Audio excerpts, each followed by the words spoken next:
And this is something that I've wanted to bring up a bit, because we all know like the framework, right? We all know the framework of, the mental programming framework. One, establish the desire, um, find what those emotional anchors are. Like basically, your desire is what do you want?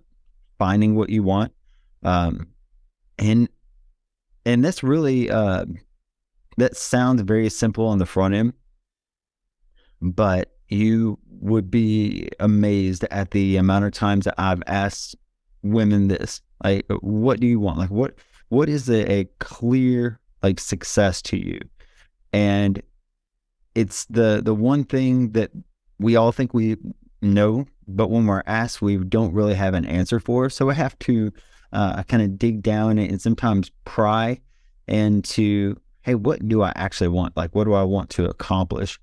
And once we have that, like we have that desire set, that coordinates on the map, um, we anchor that with an emotional anchor. Like on those days where it sucks to hit calories and it sucks to, just everything sucks, you don't want to do anything, or the days that you're pulling that motivation from your emotional anchors, right? So if your anchor is your kids, or your anchor is like, this is this thing I want so bad, and it's like heart pounding, those are the days that we fall into that, like, hey, I'm going to anchor into this because that's going to propel me closer to where I want to be. Then we have the permission to pursue, or pursuit. Sometimes we have to give ourselves permission and believe that we're worthy of having what we want before we even give ourselves the opportunity to pursue.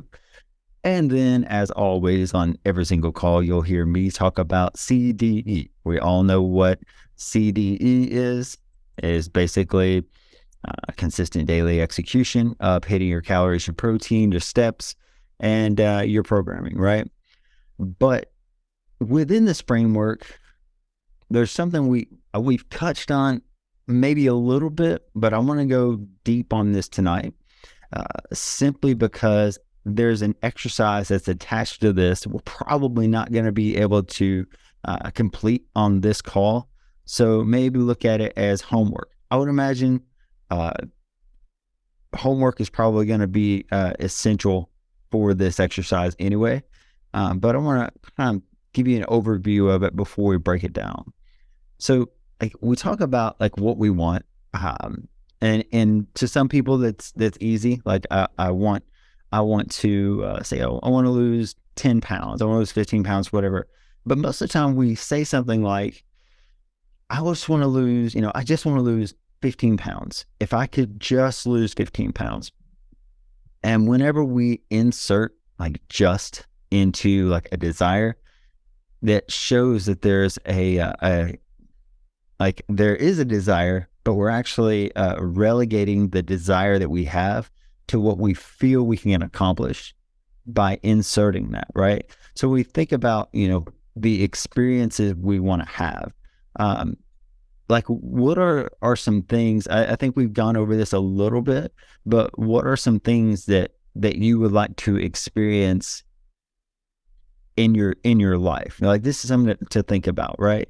I like the analogy of, say, if I want a Rolex, like I could take, you could take a bunch of credit cards and slap down, 3 or 4 credit cards and nab a Rolex. But is that wise? And what is that actually doing other than, okay, I've got this thing. I finally got this thing. Oh my God, but my life is going to be awful for a few months while I'm trying to figure out how to pay this thing and live. I would much rather have a lifestyle that actually permits me to just purchase that and not worry about, the next 4 months that we definitely ain't going out to eat. You know what I'm saying?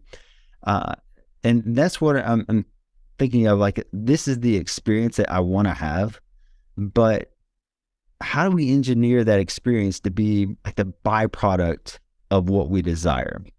Right. So that's why we anchor into things like, okay, you want to rock a 2-piece on the beach at the vacation Okay, awesome. And then we start to make that more tangible by implementing what are you going to see? What are you going to smell? How are you going to feel?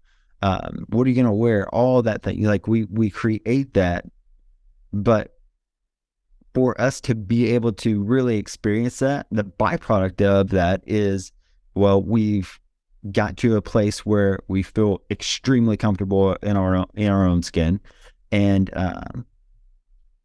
from that consistent daily execution, like we're seeing this reverse engineered from the experience to what takes place for that experience to be a byproduct of.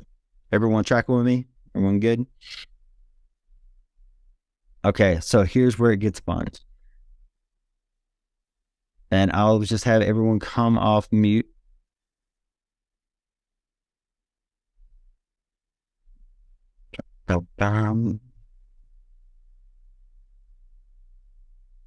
Brooke, I think you're still on mute.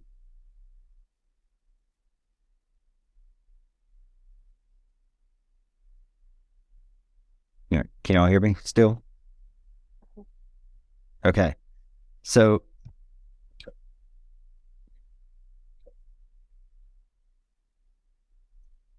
what we place on the stage of our mind is a preview of coming attractions. And what does that mean? Like if there's something that we're constantly thinking about, those are the things that we focus on, right? And when we focus on, like, where we know that where focus goes, energy flows to that focus. So instead of, like, we reframe as in whenever we're working out, we'll say, we're not working out, like we're making muscles, right? So like we're skipping over, like, oh man, this is going to be drudgery, to this is what I want. Like this, these things are on the stage of our mind, right? So if you think about what are those things that we're placing on there, could be material, they could be experiences, they could be like the sky's the limit, right? But until we have set the stage, it's going to be pretty hard and kind of difficult to really go into that place of to really have that experience that we want to have. I guess is a good way to say that, right? So when you think about that, and we go into, like, what are those things that we're placing on the stage of our mind? Like, and this is how we build that stage up. So I'll say, grab a notepad, a pen, just make a note here that we're going to challenge ourselves with this list of 50. What is the list of 50? So list one is going to be 50 material things that you want. Now these things are for you, right? Although other people can enjoy them, they're specifically for you. So there's a reason we're doing this. How many people have heard, how many people know that whenever we talk about focus on what you want, and when you're in those moments of gratitude, like immerse yourself in your desire of, hey, I want this thing and this is going to be the experience that I have. And then again, we're pulling in all the senses into that. Like that's when we immerse ourselves. But there's something like pretty powerful about writing this down, especially when there might be some people that watch this that rip through 50 things. Like this is a list of 50 things that I want to have for no reason. You don't have to have any reason. There's no justification in this list, right? There's no pass or fail. Is if you want it, put it on the list, right? So list one, 50 material things. List two is 50 experiences. Again, 50 experiences that you want to have. These could all be experiences that you had this year. They could probably be experiences that you want to have one day. So experience that you'd like to have in 10 years, 5 years, 2 years, 1 year, whatever that is. How many people believe they could actually sit down and just in one setting knock out a list of 50 things that they want and 50 things that they want to experience? Does that feel kind of difficult? Just on the front end, right? So I would imagine that the question that's in your mind now is, why are we doing this? Right? And it's like, it just goes back to that stage, right? We got the picture of the stage. If we don't have anything on the stage and where our mind is, again, unconscious or unconsciously, we're focused on things. Unconsciously, we're going through life. And we talked about last week that 5% of the decisions that we made, of all the decisions of one day, 5% of them are made from a conscious place. That means everything else we're doing is on autopilot. So what better way to get closer to what we want? And this could be across the board, right? Because this comes from designing what we want, creating an experience for that thing to be a byproduct of the experience that we have. And whenever we have that clearly defined, again, this is like success 2.0. Whenever we have that clearly defined, I have that set on stage.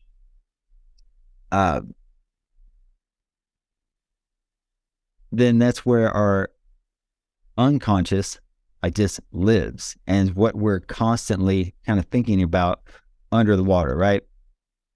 So list one is things, material things, only for you. And that's going to be hard. That is definitely going to be hard, especially for a mother. It is going to be hard to write your 50 things down specifically for you. Again, other people can enjoy, but they're specifically for you. Experiences, I don't think are that hard, but it's definitely something that's going to stretch you into, like, do I really want this? For what reason do I want this? And it's going to stretch you in what you deserve, what you believe you deserve. And I'll just tell you that for both these lists, what you deserve is infinite, right? What anyone deserves is whatever they want. There's no level that needs to be attained on earth to deserve anything, right? So this list is for you to fill your stage up. And I'll give you a few examples. Like, I've done this. I have a list of 100 things and 100 experiences. And the list of 100 was kind of difficult. It took me some time, but the coolest things happened after I had this list. One, I could go back to it and look at it, and just kind of like this is the list that I use to create my morning, basically like a flip book on TikTok. So I've got an album there that is just, hey, these are the things I want, these experiences I want to have. I get on it and just scroll through that. Like, that's the first thing that I want to see to get my mind right where I want it to be, right? Again, it's just focusing on what you want.